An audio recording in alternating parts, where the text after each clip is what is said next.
Veuillez accepter, mesdames, ces quelques mots comme un hommage. À votre gente que j'admire qui crée en chaque homme un orage. Au cinéma ou dans la vie, vous êtes les plus beaux personnages. Et sans le vouloir, vous tenez nos cœurs et nos pensées en otage. Veuillez accepter, mesdames, cette déclaration comme une tentative honnête de réparation. Face au profond machisme de nos coutumes, de nos cultures, dans le grand livre des humains, place au chapitre de la rupture. Vous êtes infiniment plus subtile, plus élégante et plus classe que la gente masculine qui parle fort prend toute la place. Et si j'apprécie des deux yeux quand tu balances ton corps, j'applaudis aussi des deux mains quand tu balances ton porc.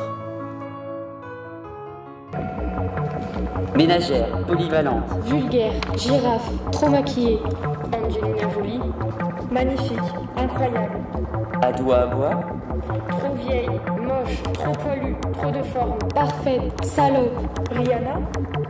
Hashtag MeToo, prisonnière, nourrice, chaleureuse. Sexisme, fragile, naturel, séduction. Bonne, taille de guêpe. Nathalie Portman. Stéréotype, artificiel, refaite. Respectable, adorable. Kate Winslet. Chic, insulte, coincé. Pression, admirative, hautaine, égoïste. Vulgaire, anorexique. Coco Chanel. Simple, respectable, drôle. Britney Spears. Fausse, poupée, fine. Grosse, champ. Emma Stone. Douce, sage, pas assez souriante. Garçonne, Barbie. Jugement, froide. Inspirante, introvertie, icône, narcissique. Kim Kardashian. Pétasse, drama queen. Libre, manière, péripatéticienne. Carla Bruni. Dénudée, gogole, grosse pute. Esclave, mannequin, chagasse. Diva, inutile, catin, pucerelle. Lily Rose Depp.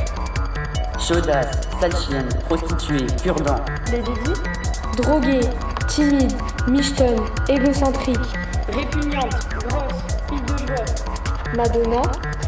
Courtisane, connasse, chiennasse. Lady Gaga.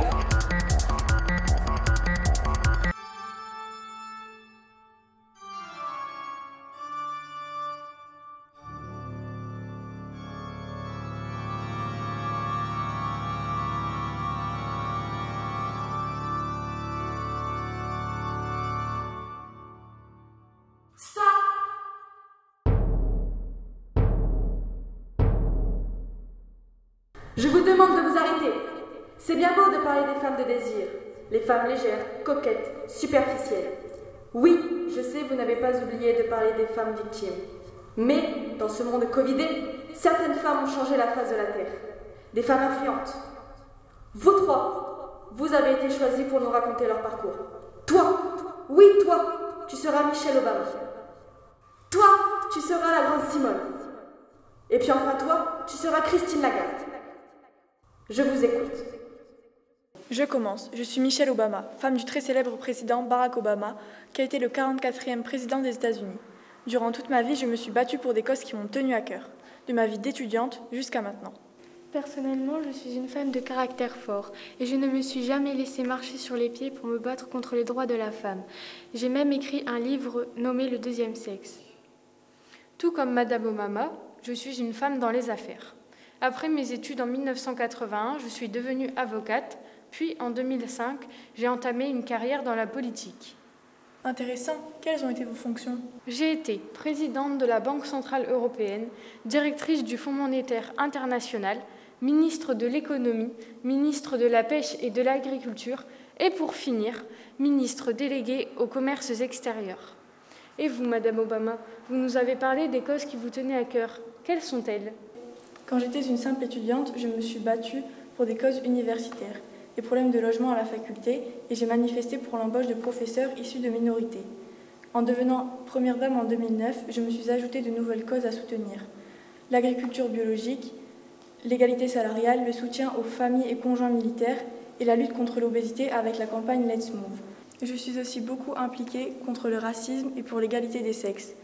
En 2018, j'ai sorti un documentaire Becoming. Il me semble que vous avez fait quelque chose de ce genre, Madame de Beauvoir. C'est exact. Je suis considérée comme une théoricienne importante du féminisme grâce à mon livre Le deuxième sexe que j'ai écrit en 1949. Ce livre a fait énormément de scandales à mon époque à cause de certains chapitres qui abordent le sujet de l'avortement et de la maternité. D'ailleurs, il y a aussi un chapitre parlant du mariage que je considère comme une chose qui place la femme dans une position de soumission, comme des prostituées. Les hommes nous prennent pour des objets et nous empêchent de nous échapper. J'ai également participé au mouvement de libération des femmes en 1970. C'est vrai qu'il y a encore beaucoup de différences entre les femmes et les hommes, mais nos actions ont fait que nous avons poussé certaines femmes à dépasser leurs limites. Nous avons influencé des centaines de femmes à s'opposer en quelque sorte aux hommes.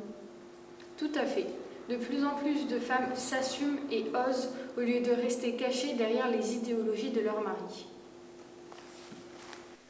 Votre époque et la mienne sont bien différentes, mesdames. Et j'espère que la situation continuera à évoluer grâce à d'autres femmes qui sont, comme nous, de grandes influenceuses dans le monde.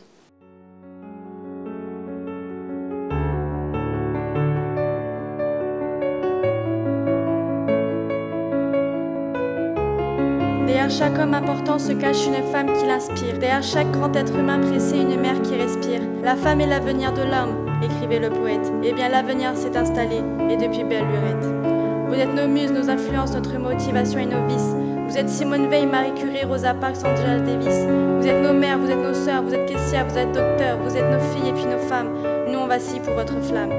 Comment ne pas être en admiration et sans commune mesure pour celles qui portent et fabriquent pendant 9 mois notre futur, pour celles qui cumulent plusieurs emplois et ce sans sourciller, celui qu'elles ont dans la journée le plus grand, mère au foyer.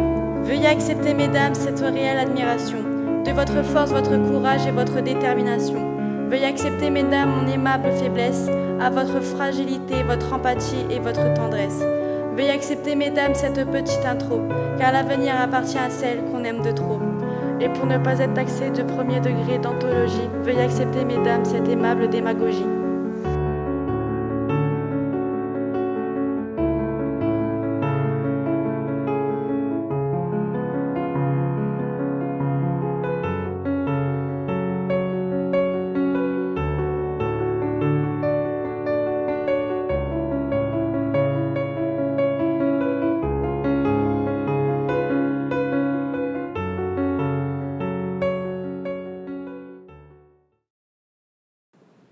Jacqueline Sauvage est née le 27 décembre 1947, à Melun, dans une famille de 8 enfants. Elle a 5 frères et 2 sœurs. Sa propre mère a été victime de violences conjugales, s'étant fait casser le nez par son père. Adolescente, elle rencontre Norbert Marot, âgé de quelques mois de plus qu'elle. Contre l'avis unanime de sa mère, de son père décédé quelques mois auparavant, et de ses 5 grands frères, elle l'épouse le 5 juin 1965. Ils ont 4 enfants, un fils, Pascal, et 3 filles, Sylvie, Carole et Fabienne. Le 10 septembre 2012, Jacqueline Sauvage tue son mari de 3 coups de fusil dans le dos. Lors du procès, elle explique son geste par la légitime défense après 47 années de violence conjugale. Les 3 filles du couple témoignent également et dénoncent le comportement violent et incestueux de leur père. Le 28 octobre 2014, Jacqueline Sauvage est condamnée à 10 ans de prison ferme. Elle fait appel du jugement, mais elle est à nouveau condamnée à la même peine le 3 décembre 2015, lors de son procès en appel. Dès lors, de nombreuses pétitions, relayées sur les réseaux sociaux et par de nombreuses personnalités, notamment l'actrice Annie Dupéré, réclament une grâce présidentielle. Le 31 janvier 2016, François Hollande accorde à Jacqueline Sauvage une grâce partielle. Le 23 juillet 2020, elle meurt à l'âge de 72 ans. Ses obsèques sont célébrées le 28 juillet dans la plus stricte intimité.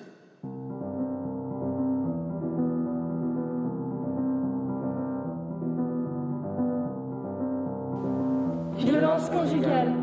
Violence, insultes, coups, blessures, victimes, frappés, sang. Bon à rien.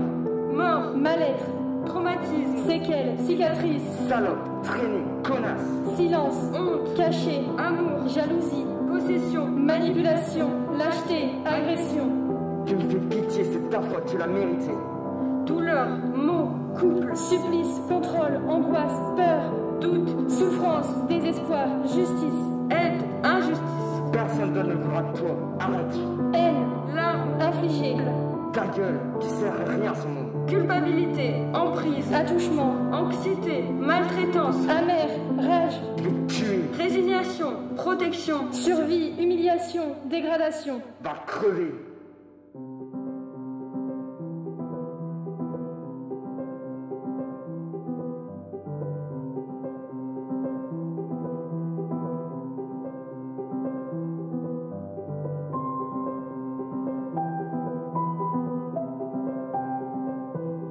Harcèlement, Interpellé, cri, sifflet, humilié, honte, mademoiselle, transport, pute, habit, jupe, agression, violence verbale, suivre, féminicide, dégoût, désir, regard insistant, groupe, répugnant, gêne, malaise, public, insouciance, rabaissé, fin d'objet, non-respect, non-réaction des témoins, aveugle, hashtag balance ton corps, hashtag MeToo, salope, hautaine, quotidien, usuel, habituel, jeune, mineur, peur, manque de confiance, bloqué, culpabilité, s'empêcher de porter ce qu'on veut, angoisse perpétuelle, jamais tranquille, manque de réaction, snap, 06, insistance, rabaissé, discrimination, abus, honte, peur, inégalité, geste déplacé, langage irrespectueux, salaire inégal, pression, perte d'emploi, manipulation, travail, message, congé maternité, abus de pouvoir, viol, violence, favoritisme, usure, décrédibilisation, dévalorisation, chantage, menace, burn-out.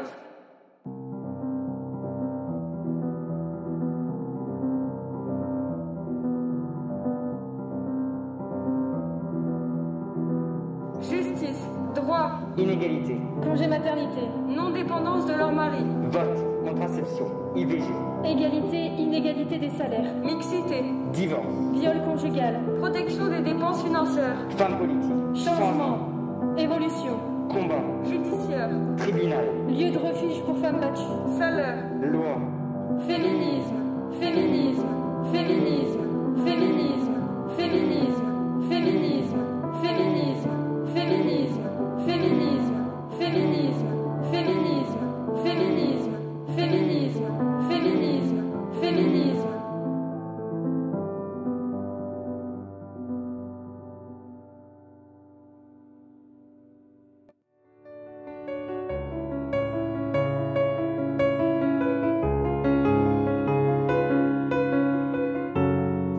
Vous êtes nos muses, nos influences, notre motivation et nos vices. Vous êtes Simone Veil, Marie Curie, Rosa Parks, Angela Davis. Vous êtes nos mères, vous êtes nos sœurs, vous êtes caissières, vous êtes docteurs, vous êtes nos filles et puis nos femmes. Nous on vacille pour votre flamme.